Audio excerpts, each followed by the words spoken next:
दोस्तों नमस्कार। मैं डॉक्टर वेद प्रकाश कौशिक। आज हम बात करेंगे अष्टांग योग की। योगश चित्त वृत्ति निरोध है।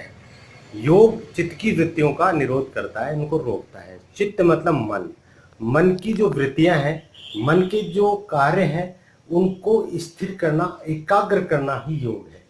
उनको आराम से स्थिर कैसे कर सकते हैं?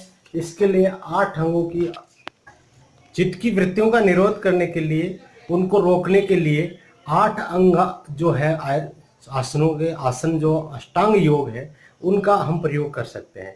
अष्टांग योग हैं जिनको 8 अंग जिसके अलग अलग हैं। पहला है यम, फिर नियम, आसन, प्राणायाम, प्रत्याहार, धारणा, ध्यान और समाधि।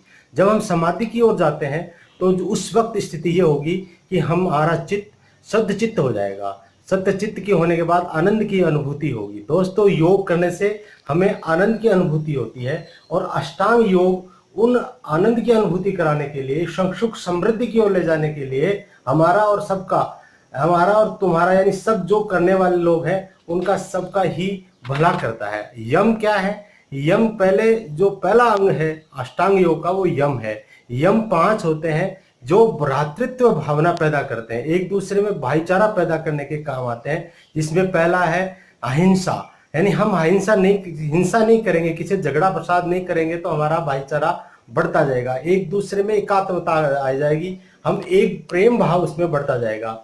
उसके बाद ब्रह्मचर्य के बाद में है सत्य भाषण। हम झूठ नहीं बोलेंगे, झूठ प्रपंच नहीं करेंगे तो भी प्रेम बढ़ेगा। दोस्तों, सत्य का भाषण करना योगी पुरुष के लिए अच्छी बात है, और योग जो करने वाले हैं उनको अष्टांग योग के ये नियम, ये यम जो है, इनका पालन करना चाहिए। इसके बाद आता है अस्तेय। अस्तेय मतलब चोरी नहीं करना, किसी से बिना पूछे, बिना कहे, किसी के द्वारा बिना जाने उस चीज को नहीं लेना, वस्तु को नहीं लेना, अस्तेय कहलाता है।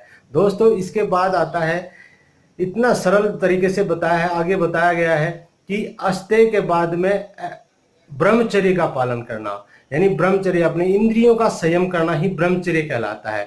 इससे भी दोस्तों चरित्रवान, कहते हैं कि मनी लॉस्ट नथिंग लॉस्ट, और हेल्थ लॉस्ट समथिंग लॉस्ट, और करेक्टर लॉस्ट एवरीथिंग लॉस्ट। यानी ब्रह्मचर्य का पालन नहीं करने वाले जो लोग होते हैं वो अपने करेक्टर को खराब कर लेते हैं, अपने चरित्र को खराब कर लेते हैं। यानी चरित्र बनाने के लिए अहिंसा, सत्य, अस्तेय और ब्रह्मचर्य, ये सब काम करते हैं। फिर दूसरा अपरिग्रह 5वां है।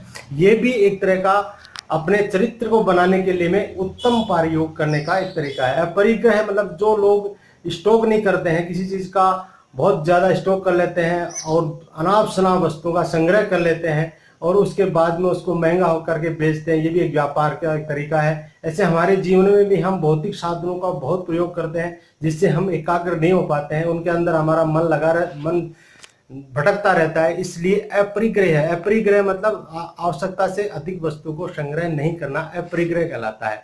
दोस्तों, दूसरा है नियम। अष्टांग योग का दूसरा अंग है नियम। नियम है सोच, संतोष और तपह, स्वाध्याय और ईश्वर प्रणिधान। सोच मतलब अपने, ये नियम जो है ये आत्मशुद्धि के लिए है। सोच अपने आप को शुद्ध रखना, शुद्ध पवित्रता करना, मन, आत्मा और तन से, मन, तन और आत्मा से अपने आप को पवित्र करना, ये सोच कहलाता है। फिर उसके बाद में संतोष, यानी जो पुरुषार्थ से हमने काम किया है, हमने जितनी मेहनत की है उससे जो मिला उसमें ही संतोष कर लेना, उसमें संतुष्टि प्राप्त करना, संतोष कहलाता है। इसके बाद दोस्तों आता है तप। तप का मतलब है सर्दी, गर्मी, बरसात में, धूप में आदि में जो कार्य करते हैं और मन लगाकर जिस कर्तव्य का पालन करते हैं वो तप कहलाता है। इसके बाद स्वाध्याय। स्वाध्याय मतलब अपने आप का अध्ययन करना, स्व अध्याय, अपने आप को अध्ययन करना, अपने आत्मा को जानना, आत्मा की ओर, अपने आप को आत्मा की ओर ले जाना। आत्मचिंतन की साधना ही आत्मा को परमात्मा की ओर ले जाती है। और इसके बाद में ईश्वर प्रणिधान। ईश्वर प्रणिधान का मतलब होता है कि जो भी हम कार्य कर रहे हैं वो परमात्मा ही कर रहा है, मेरा कोई इसमें हस्तक्षेप नहीं है, परमात्मा ने जो करवाया वो मैंने किया। ऐसा जो आत्मा की आवाज सुनकर कार्य करता है, ईश्वर की जो आवाज सुन के कार्य करता है, जो कार्य करता है वो ईश्वर को ही समर्पित कर देता है, वो ईश्वर प्रणिधान कहलाता है। दोस्तों, ये यम और नियम के बाद, यानी जो सांसारिक भाईचारा पैदा करके और आत्मशुद्धि के बाद आत्मचिंतन करके जो आगे बढ़ते हैं, उनको करना चाहिए आसन। आसन क्या होता है? आसन अलग प्रकार के, स्थिर सुख कराणाम आसनम, यानी शरीर को स्थिर कर दे, सुखकर हो, वह आसन है। हम जिस स्थिति में बैठते हैं, जिस स्थिति में अपने खड़े होते हैं, किस स्थिति में हम सोते हैं, उल्टे सोते हैं, सीधे सोते हैं, ये सब आसन कहलाते हैं।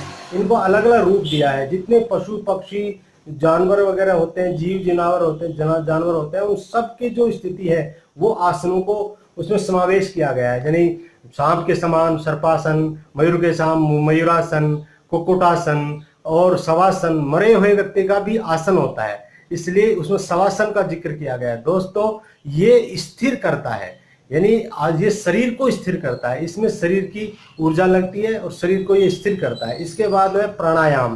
प्राणायाम होता है श्वास को स्थिर करना, अपने श्वास को संयमित करना। ये भी, इसके भी अलग अलग प्रकार हैं, ये भी अलग अलग प्रकार का होता है, अनुलोम विलोम, कपालभाति, भस्त्रिका, और ये इस तरह से इनको अलग अलग प्रकार से भ्रामरी आदि हम प्राणायाम भी कर सकते हैं। इनका अभ्यास करने से आगे हमारे ईश्वर प्राप्ति, ईश्वर प्राधान यानी सुख समृद्धि की प्राप्ति, परमात्मा की प्राप्ति होने का मतलब होता है सुख समृद्धि की प्राप्ति होनी, लक्ष्य की प्राप्ति होना।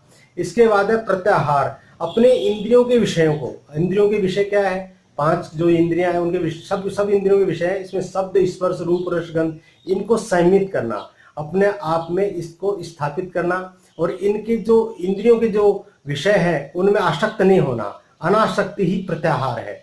इसके बाद में धारणा। धारणा यानी अपने आप को, अपनी आंखों को, अपने मन को, अपने जो मन है उसको अलग अलग जगह पर स्थापित करना, यानी परमात्मा में स्थापित करना। सामने परमात्मा की मूर्ति लगाई, स्थापित किया, सामने अपने दीपक जला के स्थापित किया।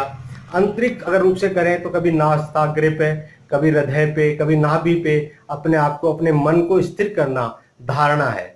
और इसके बाद में दोस्तों धारणा का अगला रूप होता है ध्यान, यानी उस धारणा को जब हमने स्थापित किया है उसके ऊपर एकाग्रता को बढ़ा देना है, ध्यान कहलाता है। और ध्यान के बाद धीरे धीरे उसका अभ्यास करते रहेंगे, अपने को 6 महीने, साल भर लगेगी। उसके बाद हम समाधि की ओर चले जाएंगे और बिल्कुल अपने अंदर विचारों की भिन्नता खत्म हो जाएगी, बार बार विचार आना बंद हो जाएंगे।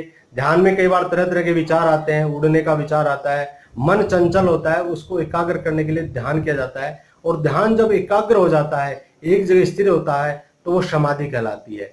दोस्तों समाधिस्थ होने के बाद हम अपने आप को सत्य चित्त आनंद की अनुभूति करते हैं। हमारा हृदय होता है, उसकी सारी जो वृत्तियां हैं वो रुक जाती हैं, उनके जो विचार, चिंतन विचार है, मोहिजम च ध्येयम संकल्प एव च, ये जो चिंतन विचार, ऊहापोह और ध्येय, लक्ष्य की प्राप्ति, ये सारी मन के वृत्तियां हैं, ये धीरे धीरे शांत हो जाती हैं। और जब स्थिर अवस्था में बैठते हैं तो ऐसा लगता है कि परमात्मा के साथ बैठे हैं और हमें सत्यचित आनंद की प्राप्ति होती है।